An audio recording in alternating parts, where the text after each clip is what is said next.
O Senhor esteja convosco. Proclamação do Evangelho de Jesus Cristo segundo Lucas. Glória a vós, Senhor. Naquele tempo, quando Jesus se aproximou de Jerusalém e viu a cidade, começou a chorar e disse: se tu também compreendesses hoje o que te pode trazer a paz.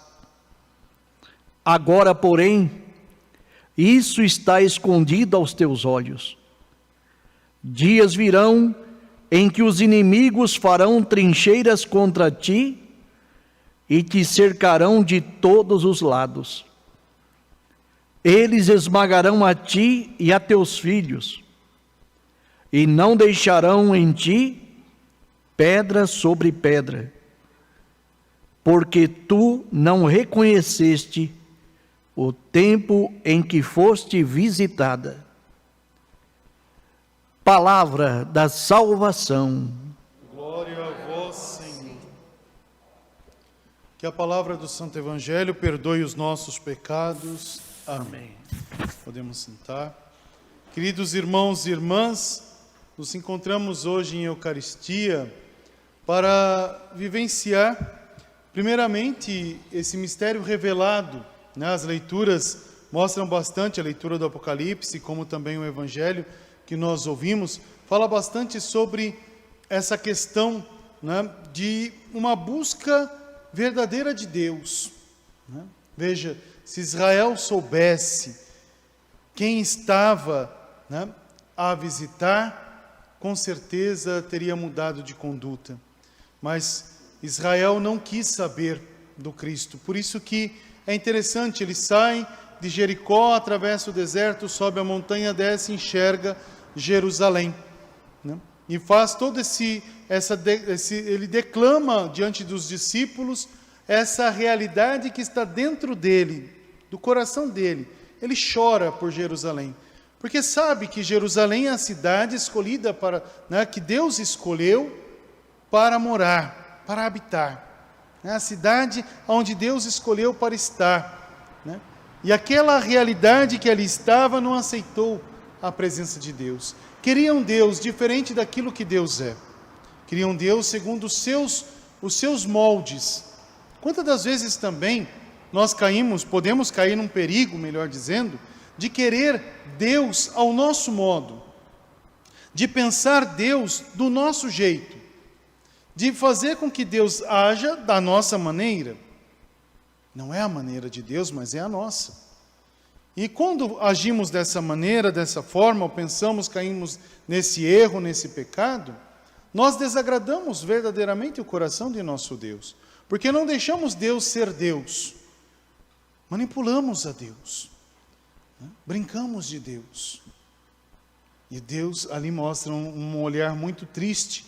Jerusalém, olha para Jerusalém, quase como dizendo assim, um amado que olha para a amada e se sente naquela realidade de tristeza, de angústia verdadeira dentro da existência.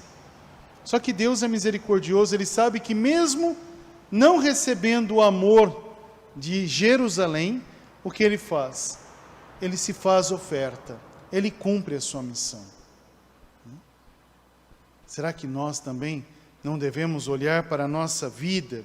Nós estamos encerrando o ano litúrgico. Será que nós não temos que olhar também para a nossa conduta e ver o que desagrada a Deus na nossa caminhada de fé? O que desagrada a nosso Senhor?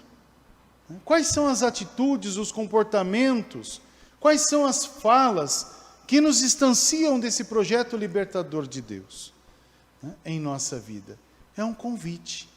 Deus nos dá esse convite, porque Deus não se cansa da gente, Deus não se cansa desse amor que Ele tem por nós. Somos nós que muitas das vezes nos cansamos de amar a Deus no outro, de amar a Deus em casa, na comunidade, de fazer verdadeiramente acontecer esse Jesus em meio.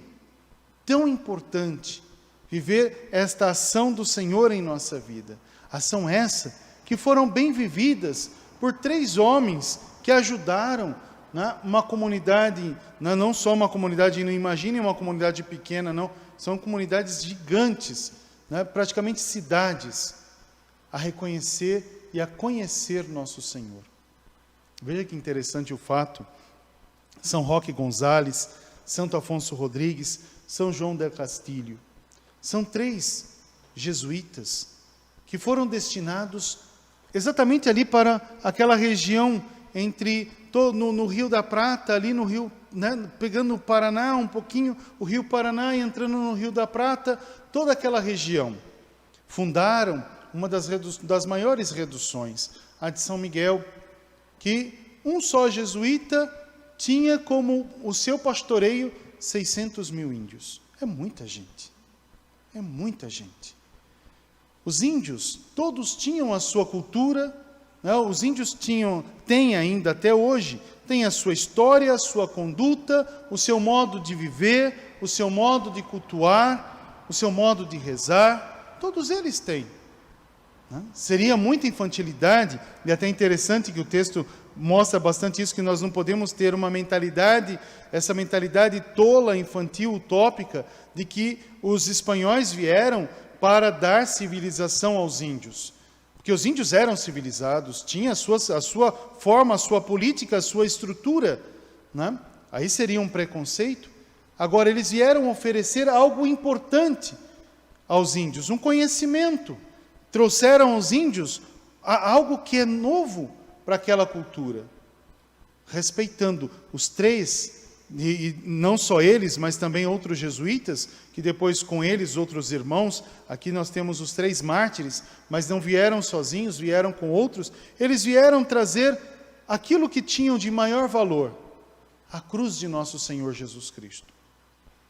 Quando os espanhóis perceberam que a presença jesuítica estava atrapalhando a cultura da escravidão, né, a cultura escravocrata dentro daquela região, a mão de obra eram os índios, de primeiro momento, escravocrata, né, olhar para aquela realidade, e o que eles fizeram? Os próprios espanhóis, né, ali a cultura, eles começaram a aprender, não fizeram com que os índios aprendessem o espanhol, mas fizeram o quê? Eles aprenderam o Guarani, e falavam para os índios que os santos católicos eram demônios e que poderiam destruir as aldeias. Então, houve até mesmo a primeira batalha, não foi dos espanhóis com os índios naquela região, mas foram dos espanhóis com os espanhóis. E alguns da região Guarani que já estavam vivendo a companhia de Jesus. Olha que interessante o fato. Quando a gente não quer o amor em meio, a gente semeia o que a gente fala, até uma palavra, ela é chamada de, é a pior praga que existe, zizânia, que seria o joio. Né? Em português seria joio, zizânia. Né? Joga a zizânia no meio do povo. E se a gente olhar ali, eles começaram. Só que o Espírito Santo sopra onde quer. Eles ofereceram aquilo que eles tinham para os índios. E os índios, por sua vez, ofereceram a eles o que eles tinham, o Guarani. E eles começaram a viver sobre aquela realidade. E muitos deles, dos índios que se diziam possuídos por espíritos, segundo a cultura e a religião daquele povo, encontravam na cruz do Redentor uma graça. Então, quando eles olhavam para a cruz daqueles que eram os jesuítas, eles se libertavam daquelas realidades que eles mesmos diziam que estavam tendo. Então houve um milagre, houve a graça. E eles começaram a olhar para a cruz de nosso Senhor, eles começaram a aderir à fé e pediram a catequese, que não foi imposta, mas foi conquistada. Né? Mas não foi conquistada dos jesuítas para os índios, mas dos índios para os jesuítas. Então ali há uma ação nova, que também foi colocada dentro dessa realidade. E muitos índios foram catequizados pela lei da liberdade, respeitando a sua cultura, respeitando a sua história. Olha que bonito, foi a catequese que São Roque, Santo Afonso, São João colocaram aquele povo. Por isso que os próprios índios construíram as reduções. Reduções quer dizer povoados, primeiras comunidades no Rio da Prata, nas margens do Rio da Prata. E por ganância dos homens, dos espanhóis, os nossos irmãos na fé, São Roque, Santo Afonso e São João, receberam o martírio no dia 15 de novembro de 1628. Ali eles receberam a glória do martírio, né? E foram, né, derramando sangue como Cristo e fertilizando a terra, dando vida à terra para que as reduções não terminassem. Olha que ação importante, né? Eles deram a Deus o que pertence a Deus. Tiraram daquela comunidade as coisas que não eram louvável aos olhos do Senhor, o que distanciavam de Deus, e aproximaram todos ao nosso Senhor. Depois deles, os outros jesuítas foram caminhando ali no Rio da Prata e foram trazendo a fé. É interessante isso para a gente porque nós, no Brasil, perdemos a cultura indígena. Temos a cultura indígena como pequenos povoados que sofrem uma discriminação do próprio povo, do próprio povo que na terra está. Perdemos a nossa língua mãe. Tínhamos várias etnias que falavam várias línguas aqui no Brasil. Ficamos só com o português. Felizes são o povo do Paraguai que falam espanhol, mas a sua língua mãe não perderam, o Guarani. Falam o Guarani. Que riqueza, né? Nós também deveríamos de buscar as nossas riquezas.